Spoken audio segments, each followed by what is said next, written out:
Si paling perdana.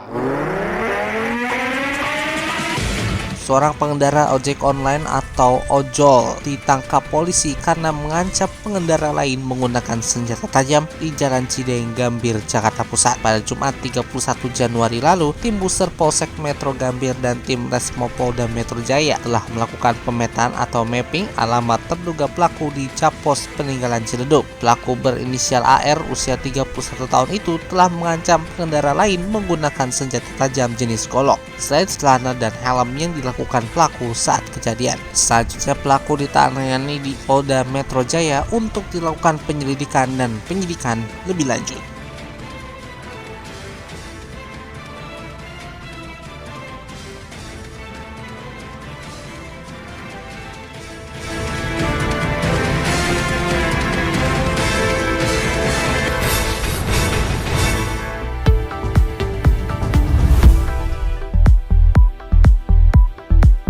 Selamat pagi Indonesia, dan apa kabar Anda sahabat DMP? Selamat datang di DMP in the Morning edisi Senin 3 Februari 2025. Saya Andika Rizky Rahansyah dan berikut fokus sama kami pagi ini.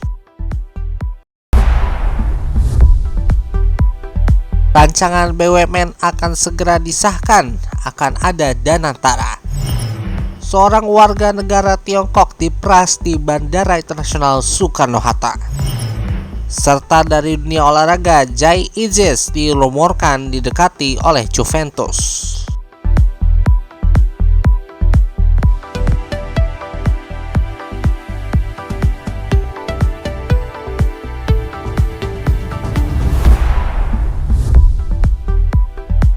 Kami mulai DNP in the Morning pagi ini dari kebakaran gudang Dinas Perhubungan Kabupaten Bekasi di Tambun. Sebuah kebakaran besar melanda pergudangan Dinas Perhubungan atau Dishub Kabupaten Bekasi di Tambun Selatan pada Minggu 2 Februari 2025 sekitar pukul 19:12 waktu Indonesia Barat, yang menyebabkan gudang tersebut ambruk akibat kobaran api yang cukup besar. Petugas pemadam kebakaran dari Kabupaten Bekasi dibantu oleh 2 unit mobil damkar dari Kota Bekasi mengerahkan total 12 unit mobil untuk memadamkan api. Namun proses pemadaman sempat terhambat karena adanya arus pendek listrik yang menyebabkan satu petugas terpental. Api yang cukup besar menyebabkan gudang ambruk sebelum akhirnya petugas berhasil mengendalikan situasi dengan bantuan PLN untuk mematikan aliran listrik di lokasi kebakaran. Sampai saat ini petugas pemadam kebakaran masih berupaya untuk memadamkan sisa-sisa api dan menyelidiki penyebab pasti dari kebakaran tersebut.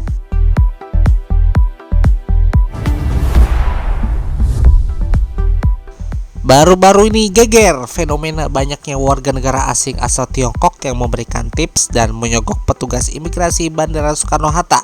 Bahkan kedutaan besar atau kedubes Tiongkok di Jakarta sampai turun tangan dan mencoba menyelesaikan masalah ini melalui Kementerian Luar Negeri atau Kemlu RI. Lalu bagaimana kronologinya mulai dari kasus tersebut terungkap hingga pemberhentian pejabat imigrasi? Pada 1 Februari 2025 beredar tangkapan layar surat kedubes Tiongkok pada tanggal 21 Januari 2025 kepada Kemlu RI. Surat itu menyebutkan adanya tindak pemerasan oknum imigrasi Bandara Soekarno-Hatta terhadap WNA Tiongkok. Dalam suratnya, perwakilan diplomatik Beijing itu menyampaikan bahwa mereka telah berkomunikasi dengan kantor imigrasi Bandara Internasional Jakarta untuk menyelesaikan kasus pemerasan tersebut. Dari hasil koordinasi dan bantuan kantor imigrasi Bandara Jakarta, setidaknya 44 kasus pemerasan telah berhasil diselidiki dengan nilai total mencapai 32.750.000 dan uang tersebut telah dikembalikan kepada 60 warga negara Tiongkok. Menanggapi kejadian ini, juru bicara Kementerian Luar Negeri RI, Rolian Syah Sumirat, mengatakan bahwa pihaknya akan terus berkoordinasi dengan seluruh kementerian atau lembaga pemerintah terkait untuk mengatasi masalah ini. Mereka juga akan terus membantu dalam hal memfasilitasi kedubes Tiongkok dengan pihak terkait. Untuk selanjutnya, kedubes Tiongkok meminta agar dipasang sejumlah pelang yang bertuliskan no tipping di Bandara Soekarno-Hatta. Tulisan dapat dipasang dalam bahasa Indonesia, Inggris, dan Mandarin.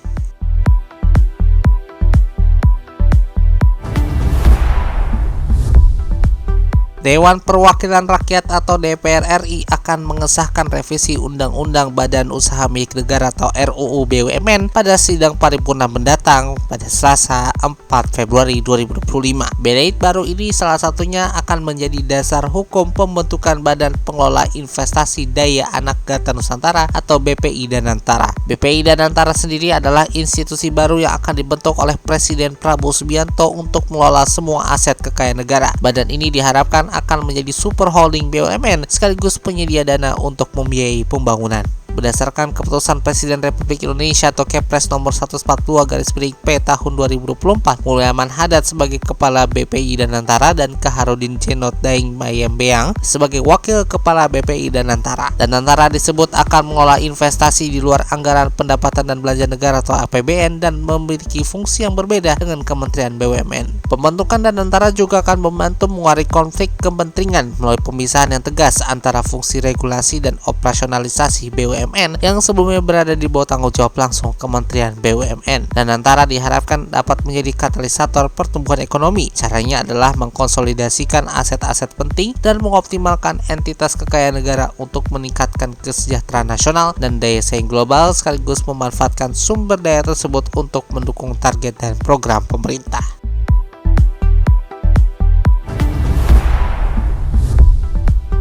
Penurunan populasi terus terjadi di Tiongkok. Dalam laporan Biro Statistik Nasional Beijing, populasi negara itu anjlok 2 juta orang. Fenomena ini disebabkan oleh angka kelahiran bayi yang tidak bisa mengejar angka kematian. Tren ini terjadi setelah lebih dari 6 dekade negeri tirai bambu itu mengalami pertumbuhan populasi. Pada 2023 lalu, populasi Tiongkok juga menurun mencapai 2,8 juta. Penurunan juga terjadi pada tahun sebelumnya, meski tidak terlalu banyak, yakni sekitar 850.000.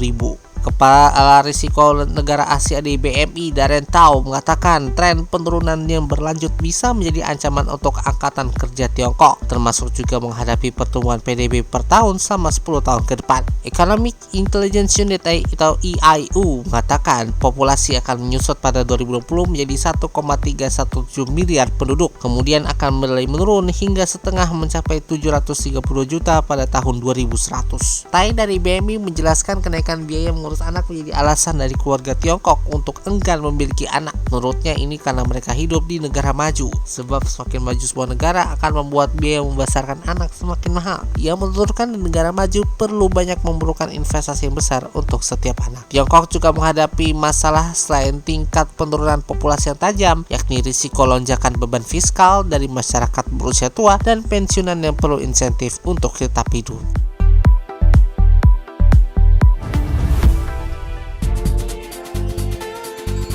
Kita masuk ke informasi dari dunia olahraga. Pemain bertahan Venezia Jai Ijes dirumorkan didekati Juventus untuk mengisi pos lini belakang di bursa transfer musim dingin ini. Si nyonya tua tengah membidik pemain tim nasional Indonesia tersebut setelah gagal merekrut pemain bertahan Lens Kevin Danso yang memilih hengkang ke Tottenham Hotspur dengan opsi pinjaman. Hal itu ditulis oleh jurnalis Italia Antonello Angelini yang dikutip dari X atau Twitter pada Minggu 2 Februari lalu. Juventus kini tengah dalam krisis bek tengah usai Bremer dipastikan absen hingga akhir musim karena menderita ACL. Sementara Pierre Kalulu juga dalam proses penyembuhan cedera. Praktis di skuad Juventus saat ini mempunyai bek tengah Federico Gatti dari pemain pinjaman Chelsea Renato Veiga sebagai opsi di lini bertahan. Sementara Jai Ijes merupakan bek tengah reguler di Venezia yang menjadi pilar penting tim.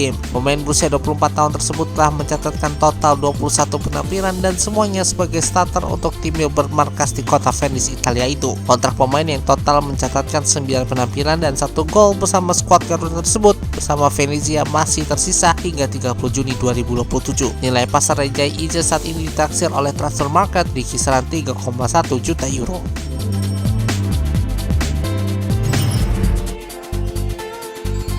Dallas Mavericks dan Los Angeles Lakers mewujudkan liga dengan kesepakatan besar dengan menukar pemain bintang Luka Doncic dan Anthony Davis dalam apa yang disebut sebagai salah satu perdagangan terbesar dalam sejarah NBA. Sam Charania dari ESPN mengonfirmasi bahwa Mavericks mengirim Luka Doncic, Maxi Kleber, dan Markieff Morris ke Lakers untuk Anthony Davis, Max Christie, dan pilihan pertama Lakers tahun 2029. Utah Jazz juga terlibat dalam perdagangan karena mereka menerima Jalen Hood-Schifino, pilihan putaran kedua Clippers 2025 dan pilihan putaran kedua Mavericks 2025. Berita tentang perdagangan itu begitu mengejutkan sehingga banyak yang berspekulasi akun Canania mungkin telah diretas, tetapi Los Angeles Times dan Dallas Morning News dengan cepat mengonfirmasinya. Pasalnya tidak ada indikasi sebelumnya sama sekali bahwa kedua tim ingin memindahkan seorang All-Star.